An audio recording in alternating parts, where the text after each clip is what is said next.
Hello everyone, welcome back to Simple Pharma Basics. This is Aarti. Friends, as we all know that only about 25 to 20 days are remaining for JIPA 2021 और इस वक्त आप में से बहुत से लोग काफी टेंशन में होंगे कि पता नहीं क्या होने वाला है, हम लोग क्वालिफाई कर पाएंगे या नहीं कर पाएंगे। सच कहूँ तो मैं भी इस वक्त पिछले साल इतने ही टेंशन में थी, यही सोचती थी कि पता नहीं क्या होगा। तो चलिए अपने जर्नी में से मैं आप लोगों के साथ कुछ पॉइंट्स शेयर करना चाहती हूँ।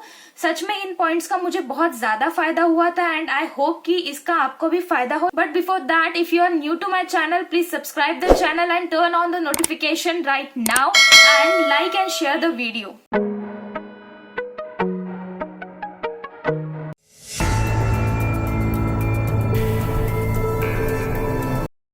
तो फर्स्ट टिप जो यहाँ पर मैं आप लोगों को देना चाहती हूँ वो ये कि please try to start your day as earliest as possible. अगर हो सके तो सुबह 6 बजे ही आपको अपना डे स्टार्ट करना है।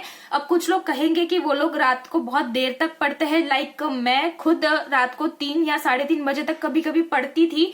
आखिर के 20-25 दिन जब बाकी थे तब की बात कर रही हूँ मैं।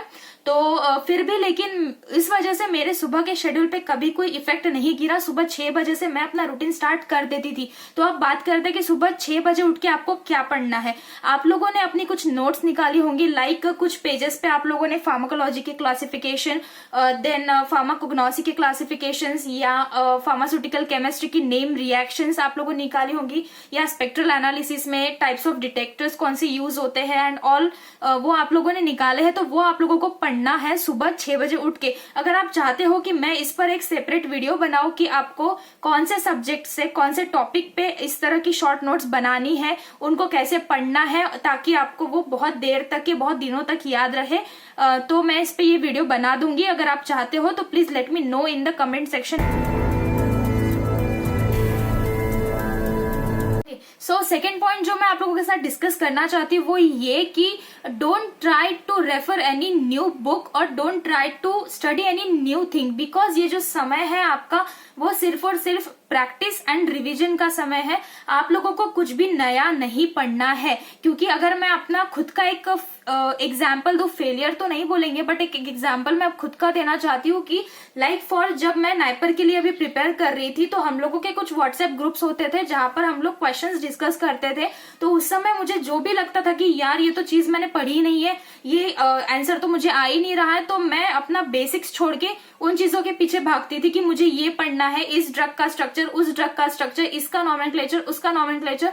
और उस चक्कर में मेरा ये हुआ कि मैंने अपना बेसिक्स पढ़ना छोड़ दिया और इसका नतीजा आप लोगों के सामने है कि 153 रैंक मेरी थी जिपाट में और सीधे सीधे 153 से 282 रैंक पर मैं आ गई थी नाइपर में। तो प्लीज ये वाला स्टंट आप लोग मत करना।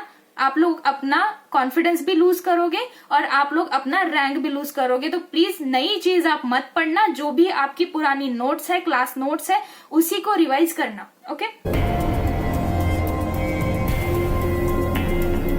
थर्ड पॉइंट के बारे में हम लोग बात करते हैं वो ये कि आप लोगों ने अगर इनामदार बुक देखी है या कोई भी और बुक या कहीं पे भी नेट पे आपको प्रीवियस ईयर के क्वेश्चन पेपर्स मिल जाएंगे, एटलीस्ट फ्रॉम 2010 टू 2020 तक के तो भी आपको पेपर्स निकालने हैं और उसको विथ एक्सप्लेनेशन पूरे पेपर्स आपको सॉल्व करके देखने हैं। ओके, इनामदार अगर आप देखोगे तो उसमें आपको सॉल्व क्वेश्चन पेपर मिलेंगे जिसमें उसका एक्सप्लेनेशन भी काफी अच्छे तरह से दिया है और ये इस एक तरह से आपकी ये रिविजन हो जाएगी। तो आपको जो है एटलीस्ट आप ट्राई करना कि एक दिन में एक पेपर विथ एक्सप्लेनेशन आप कंप्लीट करो। लाइक अगर आप आज से स्टार्ट करते हो तो आज से 10 दिन तक के आपके 10 पेपर हो जाएंगे और उसके बाद में आपको 2 पेपर एक दिन में करना है, लाइक 2010 विथ 2011, 12 विथ 13, ऐसे 2 पेपर आपको एक दिन में करने का ट्राई करना है। और आप इसके बाद में आपको ये रियलाइज होगा कि आपकी जो प्रिपरेशन है ना वो एक अलग ही लेवल की हो चुकी होगी। So now talking about the next and the fourth point वो ये है कि try to solve your mock test at the time of your exam। मतलब कि जनरली जो आपका जीपैट का पेपर है वो दोपहर के 12 से 4 के बीच में होता है, और ये वही टाइम है जब आप अपना लंच कर चुके होते हैं और आपको नींद आने लगती है। तो इस वक्त आपको अपने लिमिटेशंस को चैलेंज करना है और आपको अपने खुद से लड़ना है, और आपको फर्स्ट क्वेश्चन से अगर आप स्टार्ट कर रहे हो तो 125 क्वेश्चंस होने तक के आपको रुकना नहीं है। तो आप अगर अपने लिए कोई मॉक टेस्ट अभी चूज करने वाले हो तो ऐसी चूज करना जिसका इंटरफेस जो है वो लगभग जीपैट से सिमिलर हो और वो काफी स्ट्रिक्ट हो। लाइक कि अगर आपने अपना क्वेश्चन पेपर बीच में से बंद कर दिया, आपने टेस्ट बंद कर दी, तो आप फिर से उसको एक्सेस ना कर पाओ, ताकि आप अपने खुद के लिमिटेशंस को वहां चैलेंज कर पाओ।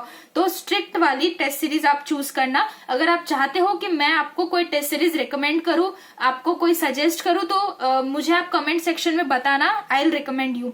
ओके, ट्राई करना कि इस टाइम पे एटलीस्ट एक तो भी आपने मॉक टेस्ट देनी है, कंप्लीट मॉक टेस्ट देनी है। Talking about the next point, वो ये कि एनालाइज योर परफॉर्मेंस। अगर आप इतनी सारी मॉक टेस्ट सॉल्व कर रहे हो, इतने सारे आप पेपर सॉल्व कर रहे हो, लेकिन आपको पता ही नहीं है कि आप कहाँ सही जा रहे हो, कहाँ गलत जा रहे हो, तो उसका कोई मतलब नहीं है। तो आपको करना ये है कि एक पेज पे आपको एक टेबल बनाना है जिसमें आपको हेडिंग्स में लिखना है कि कौन से नंबर की टेस्ट सीरीज है, लाइक टेस्ट सीरीज का नंबर, सीरियल नंबर। उसके बाद में आपको ये लिखना है कि उसमें आपने कितने क्वेश्चन सॉल्व किए, कितने क्वेश्चन आपके गलत हुए, देन विदाउट निगेटिव मार्किंग आपको कितने मार्क्स आ रहे हैं, एंड विथ निगेटिव मार्किंग आपको कितने मार्क्स आ रहे हैं, एंड देन आपकी एक्यूरेसी कितनी है उसका परसेंटेज आपको निकालना है। एंड ट्रस्ट में जब आप ये देखते हो ना कि विदाउट निगेटिव मार्किंग आपको 250 मार्क्स आ रहे थे एंड विथ निगेटिव मार्किंग आपको कुछ 220 या 230 मार्क्स आ रहे थे, तो ये वो चीज है जो आपको सच में बहुत चुभती है और इस वक्त आपको लगता है कि आपको अपने निगेटिव मार्किंग कम करनी चाहिए। तो नेक्स्ट टाइम जब आप पेपर सॉल्व करोगे ना, तो बिलीव मी आपका ये पॉइंट ऑफ व्यू होगा कि अब मेरे निगेटिव में मार्क्स नहीं जाने चाहिए। क्योंकि मैं अगर अपना खुद का एक एग्जाम्पल दूं तो मैं एक ऐसी एस्पिरेंट थी जिसके बहुत ज्यादा निगेटिव मार्किंग में मार्क्स जाते थे, और मैंने इसी ट्रिक से जो है अपने निगेटिव मार्किंग को कम किया था। तो आप भी ऐसे ही करो, आप सेल्फ एनालाइज करो जिससे कि आपका फोकस बढ़े कि किस तरह से हमें पॉजिटिव बढ़ाने हैं, निगेटिव कम करने हैं, और आप अपना स्कोर अल्टीमेटली इसी चीज से बढ़ाओगे। Okay, so last and sixth point वो ये है कि do the group discussions only and only if they are benefiting you.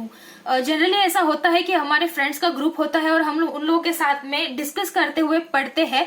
अगर आप उसे पॉजिटिवली लेते हैं तो वेल एंड गुड, बहुत अच्छी बात है। लेकिन इस अभी जो आपकी सिचुएशन है उसमें ये होता है कि कुछ लोगों ने बहुत ज्यादा पढ़ लिया होता है, कुछ बातें पढ़ के नहीं होती है। तो हम लोगों को ये होता है कि आपके फ्रेंड को कुछ चीजें ज्यादा आने लगती है, आपको कम आने लगती है, और यहाँ पर आप डिसअपॉइंट हो सकते हो कि यार मेरा तो पढ़ के ही नहीं हुआ, मुझे तो ये आ ही नहीं रहा, पता नहीं मैं कुछ कर पाऊंगी या नहीं, पता नहीं मेरा क्या होगा। तो इस वक्त आप जो है डिसअपॉइंट हो जाते हो। तो अगर ऐसा आपके साथ हो रहा है कि आप उस डिस्कशन से कुछ नई बातें तो नहीं सीख पा रहे हो, लेकिन उल्टा आप उससे डिसअपॉइंट हो रहे हो, तो उस जगह डिस्कस करने की आपको कोई जरूरत नहीं है। इस वक्त आप जितना अकेला पढ़ोगे उतना अच्छा है। मैंने भी इस वक्त अकेले ही पढ़ा था, तो अगर आप ट्राई करो कि आप अकेले पढ़ो, इस वक्त ग्रुप डिस्कस ना करो। और अगर आपको करना ही है, आपको कोई चाहिए साथ में पढ़ने के लिए, तो ट्राई करो कि एट द मैक्स आप 2 लोग या 3 लोग पढ़ो, उससे ज्यादा के ग्रुप में अभी मत पढ़ना। अननेसेसरी खुद को डिसअपॉइंट करोगे, खुद का कॉन्फिडेंस लो करोगे, तो ये चीज हमको नहीं करनी है। जो आपको मैंने अभी 6 पॉइंट्स बताए उसके एक शॉर्ट समरी मैं आपको बता देती हूँ कि फर्स्ट पॉइंट मैंने ये बताया कि आप लोगों को जो है अपना डे एटलीस्ट सुबह 6 बजे स्टार्ट कर देना है। 6 बजे स्टार्ट करके आपको अपनी रिवीजन स्टार्ट कर देनी है। सेकंड पॉइंट मैंने आपको बताया कि आपको कुछ भी न्यू नहीं पढ़ना है। नो मीन्स नो, आपको कोई भी रेफरेंस बुक जो आपने अभी तक नहीं पढ़ी है उसको नहीं पढ़ना है। थर्ड पॉइंट मैंने आपको बताया कि एटलीस्ट फ्रॉम 2010 टू 2020 तक के जो आपके क्वेश्चन पेपर थे जीपैट के, वो आपको सॉल्व करने हैं। फोर्थ पॉइंट मैंने बताया आपको कि जीपैट का जो आपका ओरिजिनल टाइम होने वाला है, जो सिचुएशन होने वाली है, जो इंटरफेस आप लोग फेस करने वाले हो, उस सिचुएशन में ट्राई करो कि आप मॉक टेस्ट दो। जनरली बिटवीन 12 से 4 के बीच में दोपहर को आपको टेस्ट सीरीज देनी है। उसके बाद में जो मैंने 5th पॉइंट बताया वो ये कि आपको अपना परफॉर्मेंस एनालाइज करनी है, कितने % एक्यूरेसी आपकी है, कितने राइट हो रहे, कितने रॉन्ग हो रहे, ये सब आपको एनालाइज करना है। और 6th पॉइंट जो मैंने बताया कि ट्राई टू स्टडी अलोन। अगर आपके ग्रुप डिस्कशन से आपको कुछ भी नया नहीं पता चल रहा है, आप अंडर कॉन्फिडेंट हो रहे हो इस टाइम, तो you can't afford being under confident at this time. तो आपको अपने ग्रुप डिस्कशन को छोड़ देना है, आपको नहीं करना है। अकेले पढ़ो, अच्छे से पढ़ो and all the best for your GPAT 2021। I know कि आप लोग बहुत अच्छा करने वाले हो। जीपैट 2021 में आप लोगों का स्कोर बहुत अच्छा होने वाला है। तो अगर आपको मेरी कोई भी हेल्प लगती है, अगर मैं आपके छोटे से भी काम में आपके काम आ सकूं, तो आप मुझे कभी भी मैसेज कर सकते हो। इंस्टाग्राम, फेसबुक की लिंक मैंने डिस्क्रिप्शन में दी है, या आप कमेंट में भी मुझसे कोई क्वेश्चन पूछ सकते हो। So all the best and bye.